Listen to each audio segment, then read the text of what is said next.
Muy buenas noches. Nos encontramos nuevamente una mirada a los proverbios.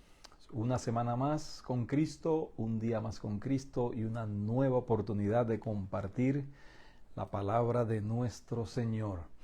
Hoy estaremos meditando en Proverbios capítulo 16, versos 10 al 25.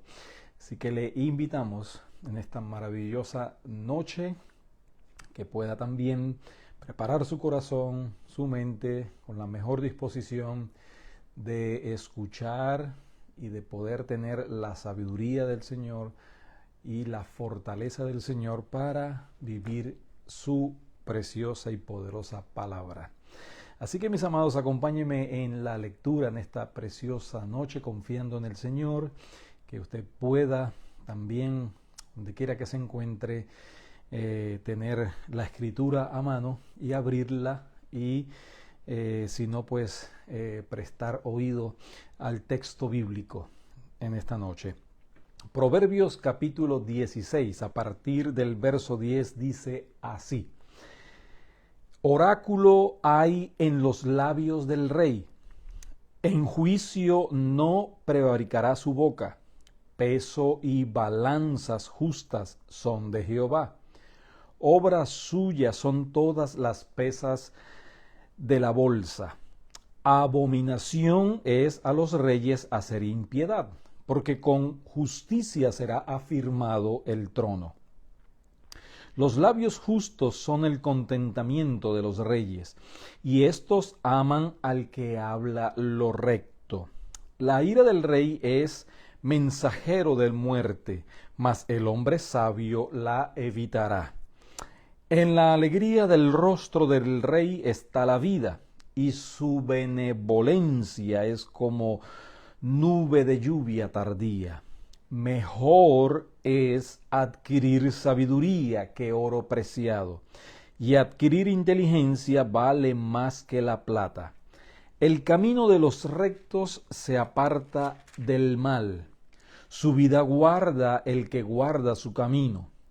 Antes del quebrantamiento es la soberbia, y antes de la caída la altivez de espíritu. Mejor es humillar el espíritu con los humildes que repartir despojos con los soberbios.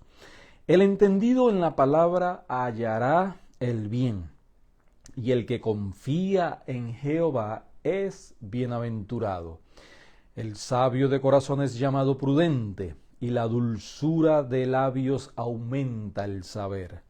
Manantial de vida es el entendimiento al que lo posee, mas la erudición de los necios es necedad. El corazón del sabio hace prudente su boca y añade gracia a sus labios. Panal de miel son los dichos suaves, suavidad al alma y medicina para los huesos.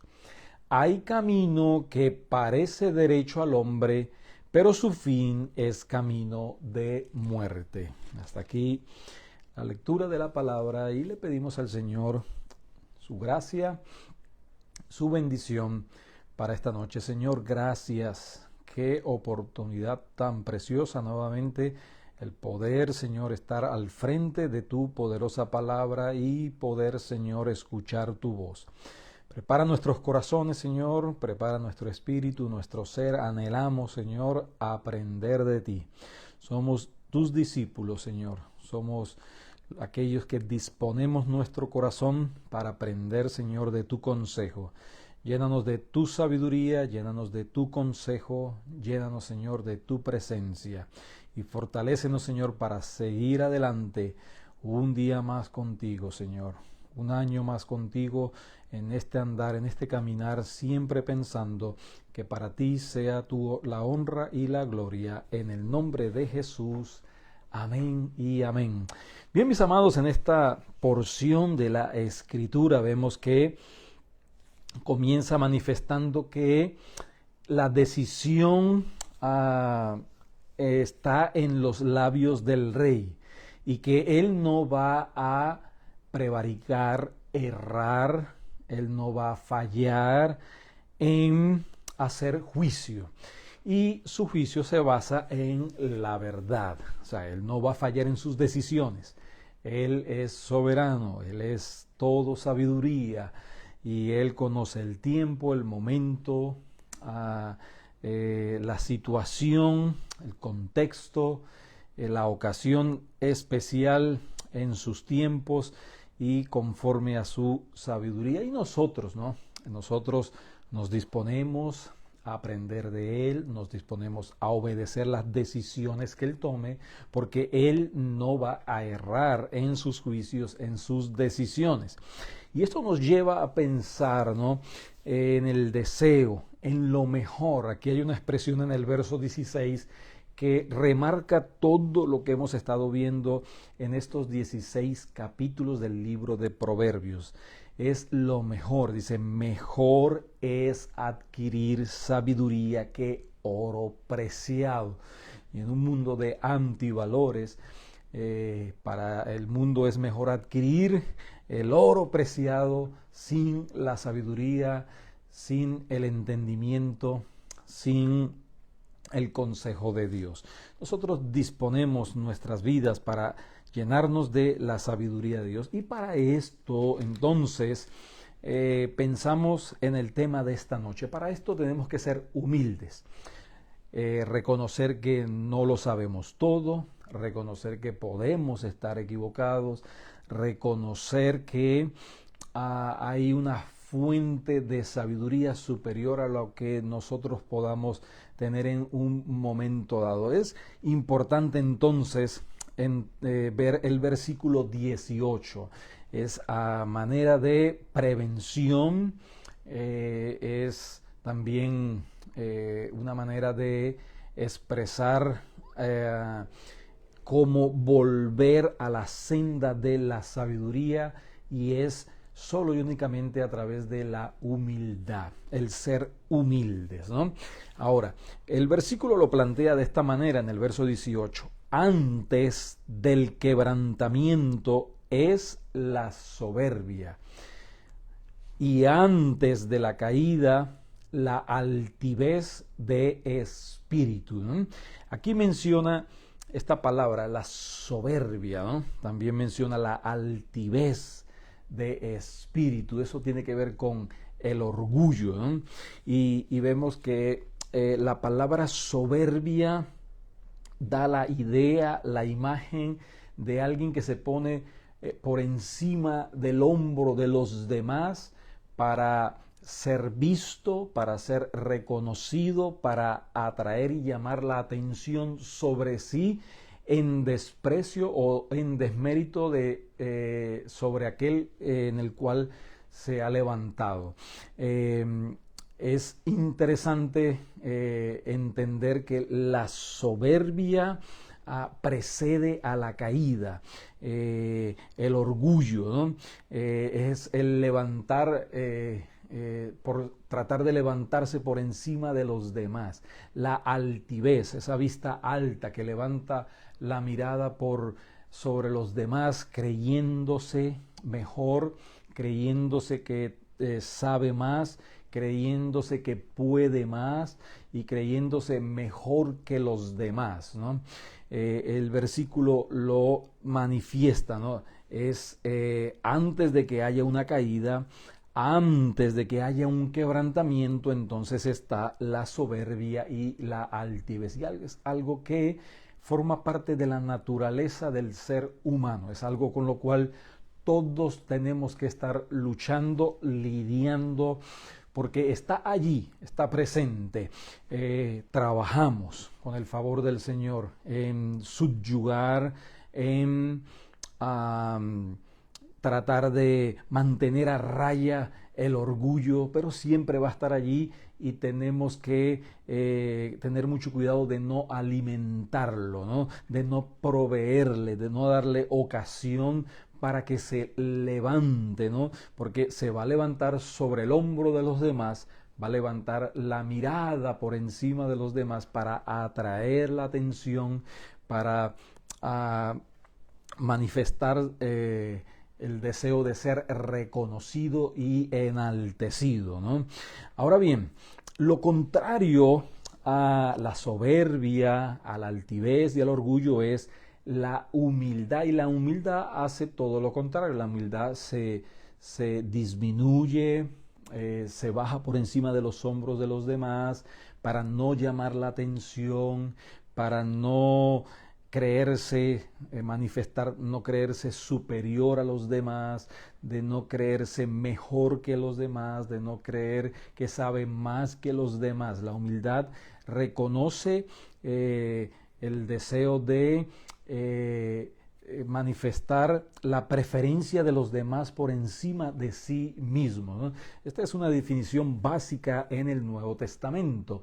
Considerar a los demás, eso es humildad, como superiores a nosotros mismos. El orgullo hace todo lo contrario. Se considera a él superior por encima de los demás, ¿no? Y el origen tiene que ver en el mismo enemigo, el diablo, Satanás, el padre del orgullo, ¿no? Y él se rebeló por orgullo, él pecó porque quiso ser superior a Dios, porque quiso ocupar el lugar que no le correspondía, porque quiso usurpar una posición que no era suya. Y eso es lo que hace el orgullo. Si rastreamos el orgullo, da hasta este personaje, y él ha sembrado esa semilla en la humanidad a partir de la caída.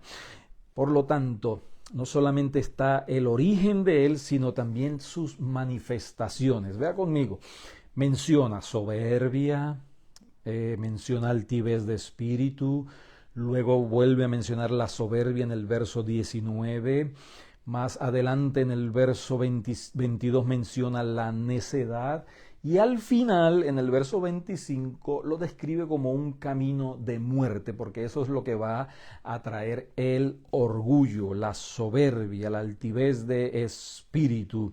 Es el quebrantamiento, es la caída, es el sufrimiento, es el dolor y es aún hasta la misma muerte. Ya el autor de los Proverbios en el capítulo 3, verso 34, lo expresó de la siguiente manera. Capítulo 3, verso 34 dice así: ciertamente él escarnecerá a los escarnecedores, el Señor, y a los humildes dará gracia.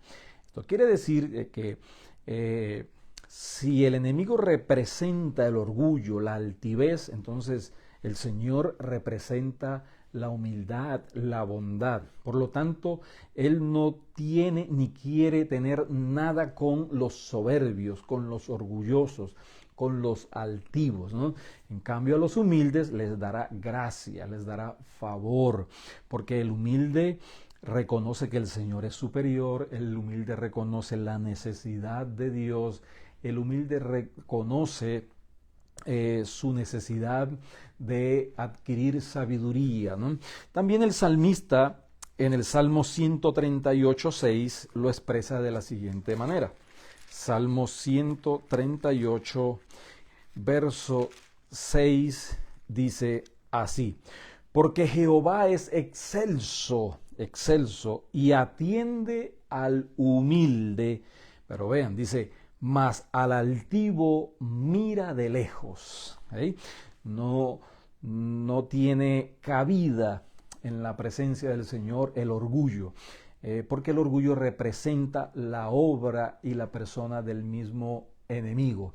Y el enemigo pues engaña, el enemigo miente, el enemigo destruye, y todo esto tiene que ver con las obras de la soberbia, de la altivez de espíritu, ¿sí? Así que qué importante es entender lo que la palabra de Dios nos está diciendo aquí como una advertencia, pero también nos está hablando si posiblemente hemos caído en esa senda del orgullo y de la altivez, para que corrijamos, para que busquemos ayuda, para que reconozcamos nuestra necesidad de recibir del Señor en su bondad y en su amor y en su gracia el perdón y la fortaleza para vivir en humildad. Mire, la palabra de Dios dice así, el Señor Jesucristo dice, aprended de mí que soy manso y humilde de corazón. Esto es muy importante entenderlo porque no solamente el Señor nos da el ejemplo, ¿no? Dice, aprended de mí, ¿sí? Porque naturalmente no somos mansos ni no somos humildes. Por lo tanto, tenemos que aprender y esto es una tarea de toda la vida. ¿Y aprendemos de quién? Pues el que nos da el ejemplo de humildad suprema. Dice la palabra de Dios en el libro de Filipenses que Él se humilló a sí mismo. ¿Cómo se humilló? Pues Él se despojó, ¿sí?, de su poder no de su poder en cuanto a su naturaleza divina, sino el no usar esa naturaleza divina para cumplir la obra que el Padre le encomendó.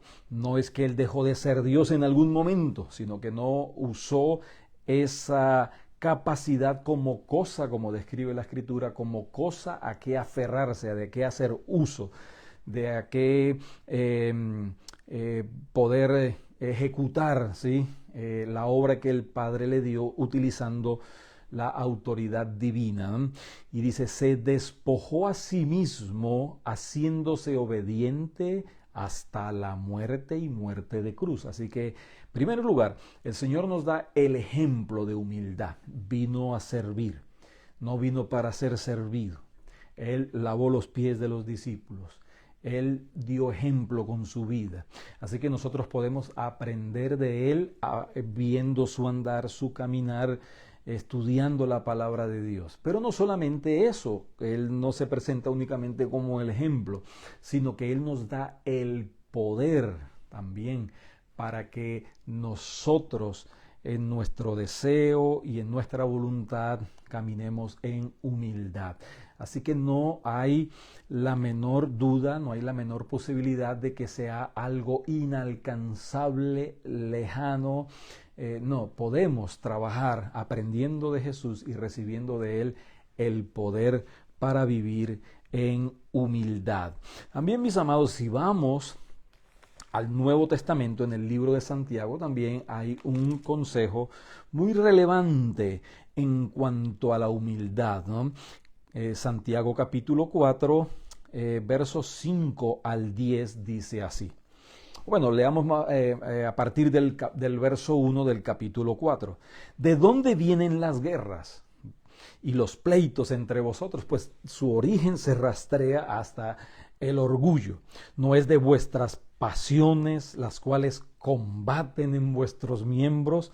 Codiciáis y no tenéis, porque primero matáis y ardáis de envidia y no podéis alcanzar, combatís y lucháis, pero no tenéis lo que deseáis porque no pedís, en el sentido de que creen tenerlo todo, creen saberlo todo, creen conocerlo todo, piensan, manifiestan que no tienen necesidad de nada.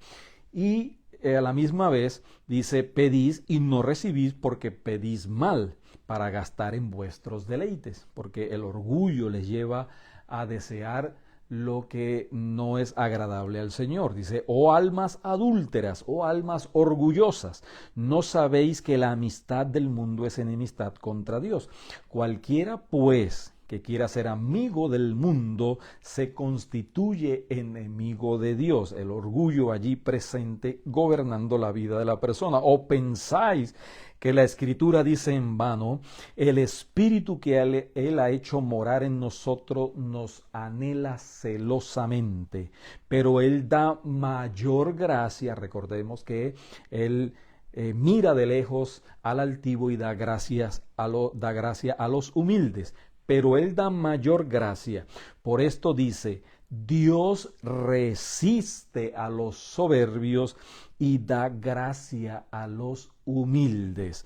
Someteos pues a Dios, es decir, sometemos lo que somos, abandonando el orgullo, y presentándonos humildemente, reconociendo nuestra necesidad delante de Dios, porque Dios no puede obrar en la vida del orgulloso. Entonces tenemos que reconocer nuestro estado, pedirle perdón al Señor y pedir su ayuda. Dios resiste a los soberbios y da gracia a los humildes. Someteos pues a Dios, resistid al diablo, porque la obra del orgullo es principalmente la obra, el trabajo del diablo.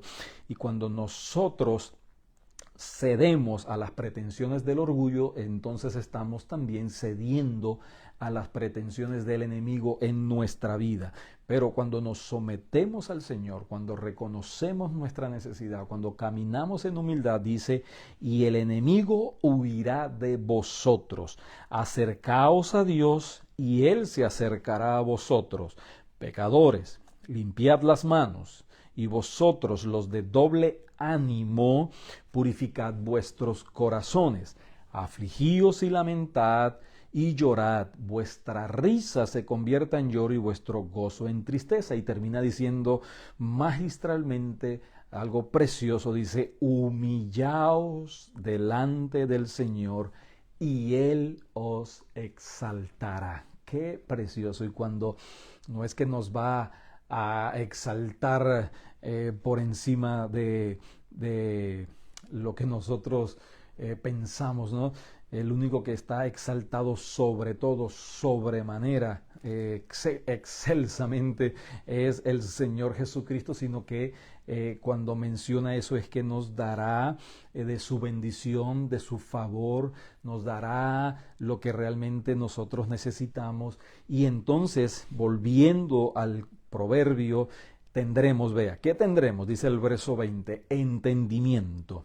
¿Qué tendremos entonces también? El mismo verso 20, confianza en el Señor. Y cuando confiamos en el Señor somos, dice, somos bienaventurados, verdaderamente dichosos, verdaderamente felices. Y también dice el verso 21, el sabio de corazón es llamado prudente. ¿Qué nos dará el Señor también cuando nos humillamos? Nos dará sabiduría, es decir, entonces nos dará entendimiento, nos dará felicidad y nos dará sabiduría. Y eso se manifestará, vea el verso 22, dice, como un manantial de vida que fluye, que brota a aquel que manifiesta verdadera humildad delante del Señor. Así que este es el camino de la vida, este es el camino del sabio, este es el camino del prudente, este es el camino del humilde. Así que, mis amados, continuemos adelante, creciendo en humildad, reconociendo nuestra necesidad y presentando cada día al Señor nuestras vidas y pedirle al Señor que guarde nuestro corazón, que nos permita ver las señales del orgullo, de la altivez que puedan estarse levantando en nuestra vida y que seamos lo suficientemente sabios para caminar en humildad y para depender del Señor en todo momento. Gracias, Señor. Gracias por tu palabra. Gracias, Señor, porque tú eres bondadoso. Pero gracias, Señor, porque tú, Señor, nos enseñas humildad y nos das la fortaleza para caminar en humildad. Ayúdanos, Señor, a siempre depender de ti, a siempre depender de tu sabiduría, de tu consejo, a siempre buscar tu presencia y a siempre anhelar, buscar, desear que tu nombre sea exaltado, que tú, oh Señor, recibas la mayor gloria posible, Señor, a través de nuestras vidas, Señor. Gracias. Bendice a tu pueblo, bendice a tu iglesia y ayúdanos, Señor, nuevamente a caminar conforme a tu corazón. Te lo pedimos, Señor, en el nombre de Jesús. Amén y amén. Mis amados, qué precioso nuevamente abrir la Escritura, una mirada a los proverbios como cada miércoles y siempre de la misma manera. Es tiempo de cerrar filas, es tiempo de venir a la presencia, a la casa del Señor y a adorar juntos a aquel que es manso y humilde de corazón. Cuando lo hacemos, le decimos al Señor, Señor, necesitamos de ti, dependemos de ti, Sin ti nada somos, sin ti nada podemos hacer. Cada domingo, 11 de la mañana, Alianza Cristiana y Misionera, Brandon, Florida. Dios les bendiga, Dios les guarde y que tengan una feliz noche.